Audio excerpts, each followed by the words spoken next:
Hi! After finding your potential winning product, let's now proceed in finding potential suppliers. What is supplier sourcing? It is the process of selecting suppliers to provide the goods and services you need to run your business. There are 7 steps in getting the best supplier. Step 1.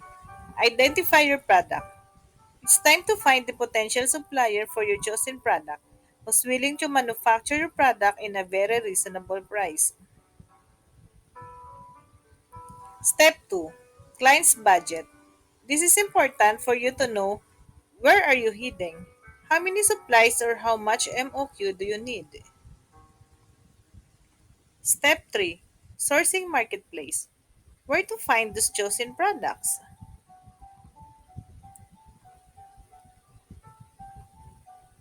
Alibaba is known for number one sourcing website. For bulk only, with MOQ or minimum order quantity of 100 units or higher. Majority are trading companies. AliExpress. You can buy smaller quantities but with higher price per unit. This is also the site where dropshippers usually purchase their products. Globalsources.com. These are factories from other countries like Vietnam, India, Thailand, China, and the US. Thomasnet.com. It is a US based manufacturer but requires higher MOQ. You can also find in 1688.com.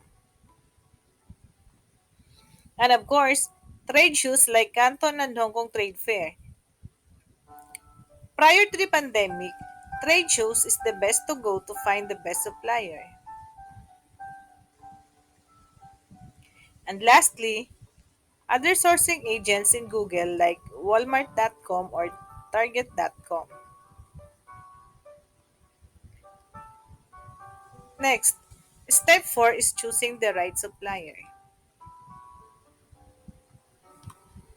Once you have your marketplace, for example Alibaba, which I also used to use, start contacting supplier but make sure to filter.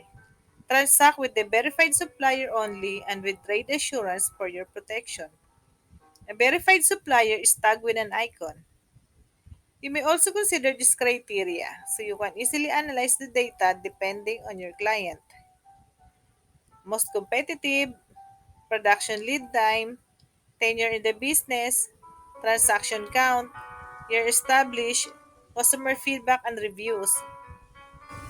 You can look for at least 5 suppliers for your comparison.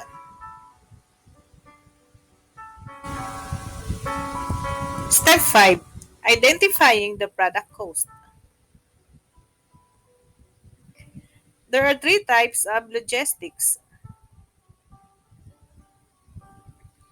X work. In simple terms, the buyer is responsible for all transportation charges and must collect the goods from the seller to the final destination. Free on board. Supplier pays to have the goods delivered to the port in China, including the local transport cost in China as well as the cost to clear the goods for export. DDP. Shipping fee to Amazon warehouse is included. Taxes, duties, and shipping fee from factory to Amazon warehouse is also included.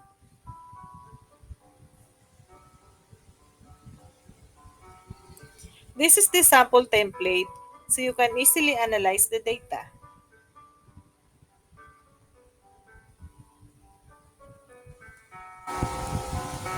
Step 6 is the profit margin recomputation.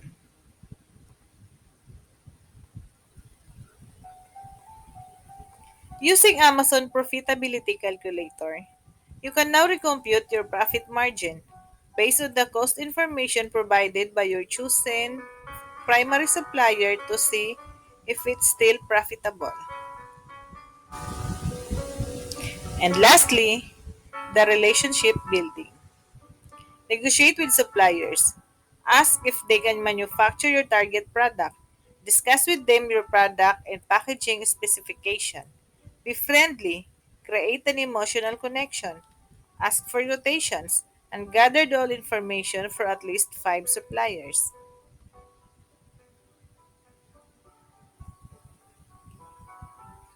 Thank you! This is my activity summary doing supplier sourcing. If you find this useful and benefited, drop me a message.